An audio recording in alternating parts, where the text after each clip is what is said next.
Bienvenue sur les podcasts de CX Sports. Avec nous, vous allez avoir l'opportunité de comprendre comment débloquer tout le potentiel de votre club sportif et comment faire les bons choix en dehors du terrain.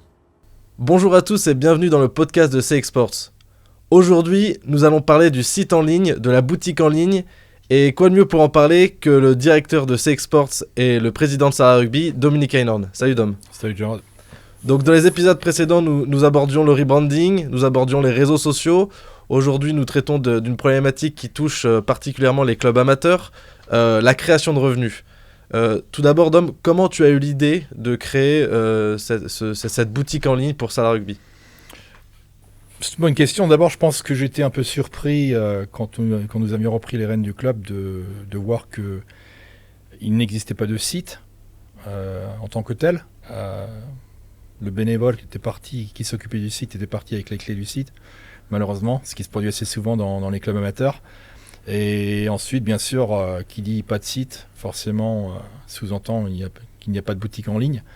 Donc avant de créer une boutique en ligne, nous avons créé toute une gamme de produits, en commençant par des maillots shorts chaussettes, bien sûr, et une bonne trentaine aujourd'hui de produits dérivés, y compris des mini-mascottes pour les gamins, des tapis de souris, des foulards, etc., comme tu les connais. Et ensuite, l'idée, c'était de créer de la demande pour ce genre de produits, ce qui nous permettrait éventuellement de développer la marque Salah Rugby de par le monde. Aujourd'hui, nous sommes dans une situation assez favorable qui a conduit à ce qu'on ait nos produits qui soient distribués physiquement sur une trentaine de sites dans le Sarladais, sur la région. Et la boutique en ligne est une extension naturelle de ce développement qui nous permet aujourd'hui d'envoyer de par le monde des produits, aussi bien des maillots que des produits dérivés. Alors j'ai vu que le produit le plus vendu de Salah Rugby, c'était le masque, donc rien d'étonnant dans cette période de pandémie, mais justement, qu'est-ce qu'une boutique en ligne offre comme avantage au club lors de cette période un peu difficile ? Ouais, je pense qu'une boutique en ligne, déjà, au départ, c'est un investissement à long terme dans un peu de technologie, parce que quand il dit boutique en ligne aujourd'hui, il dit pas forcément gros développement.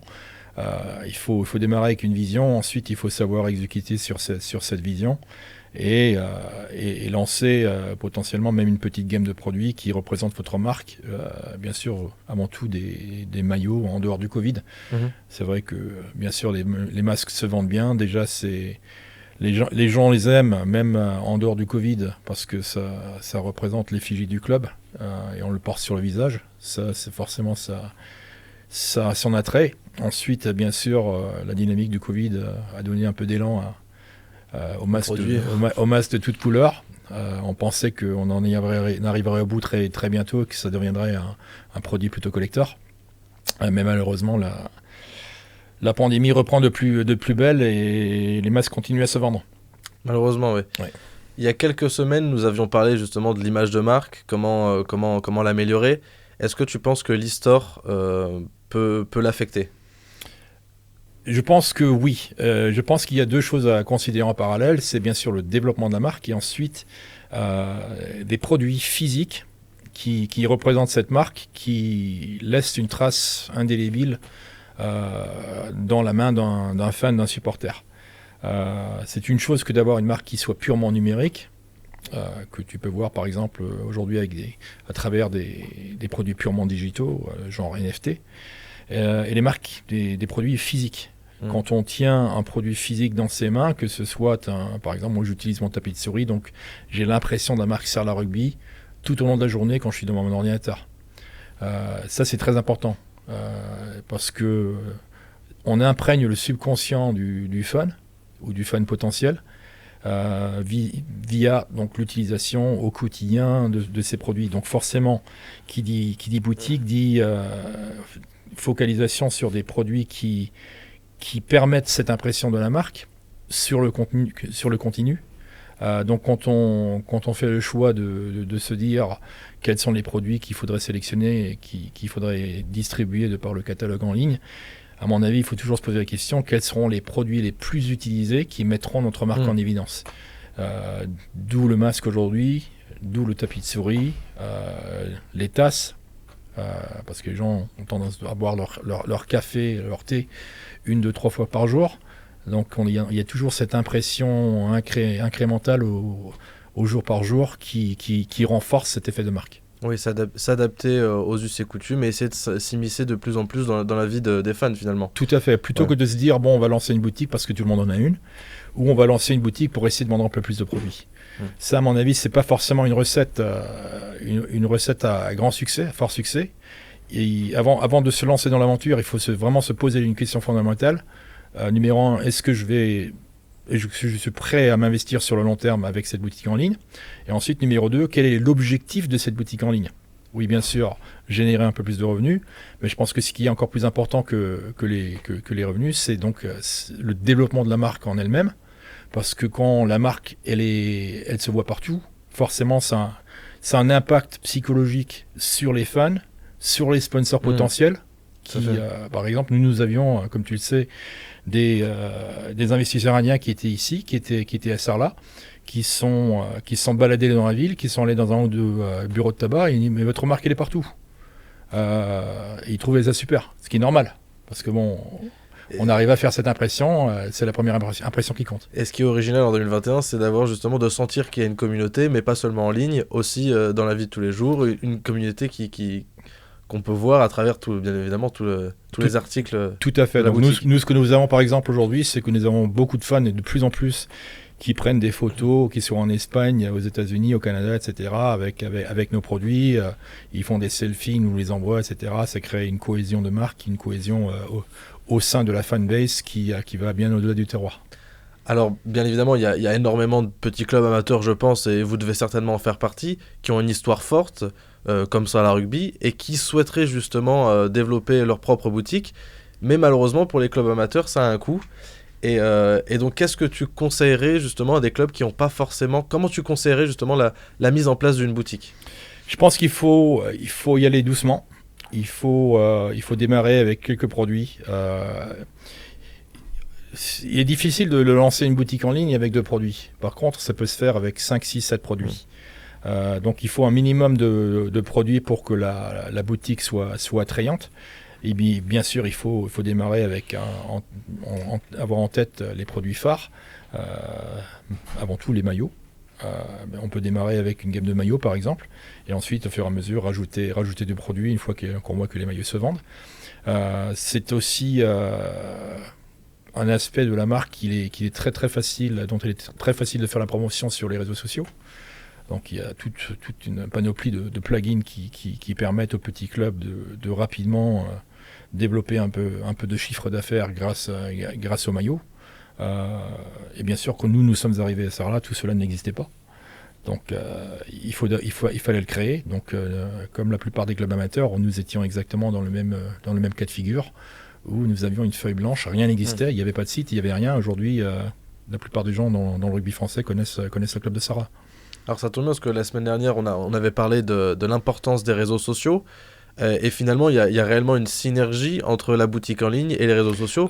Puisque tu viens de me dire que les gens, une fois qu'ils achètent partout dans le monde, donc, n'hésitent pas à se mettre en avant en ligne avec les produits de Sarlat Rugby, par exemple. Tout à fait. Donc ça renforce une fois de plus la crédibilité de la marque. Donc il y a une continuité directe, non seulement entre les réseaux sociaux et la boutique en ligne, mais il faut créer une continuité, un lien entre tous les supports, tous les outils de communication, quels qu'ils soient.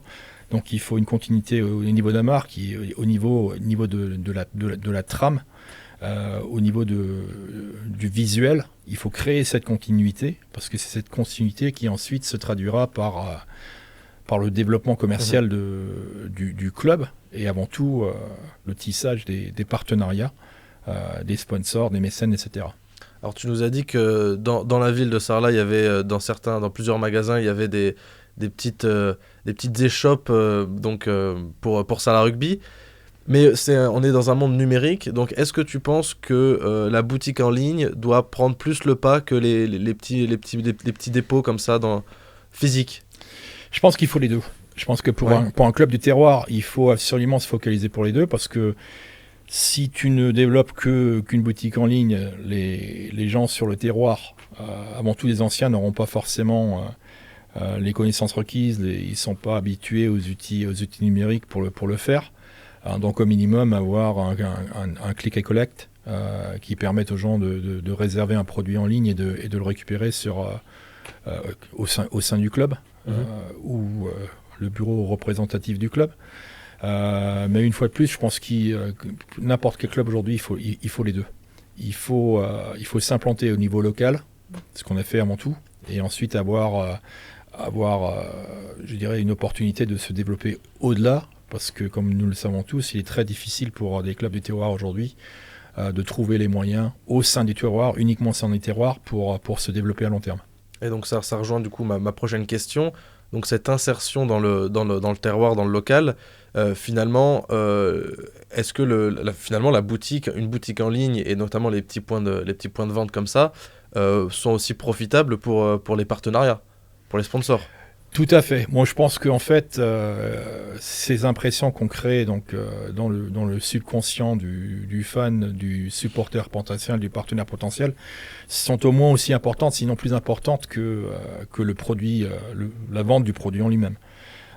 Donc aujourd'hui, je dirais que en ce qui nous concerne, au niveau de Solar Rugby, si on arrive à récupérer notre investissement sur la boutique en ligne et sur les produits qui se vendent, nous sommes très contents.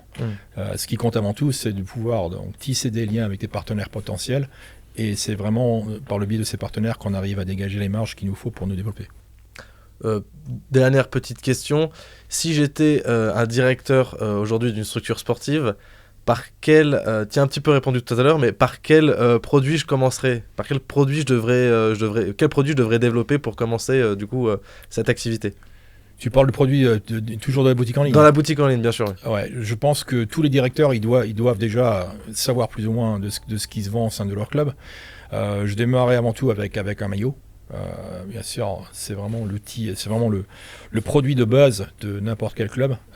Peut-être même des petits maillots personnalisables, parce que chaque joueur au sein de l'équipe, quel que soit le terroir dans lequel vous évoluez, vous avez des joueurs qui sont un peu les chouchous des supporters. Faites-les signer par les joueurs, créez une dynamique au départ, et ensuite lancez votre boutique avec des produits dérivés, comme nous l'avons fait au sein de Solar Rugby, avec des calendriers, etc. Oui.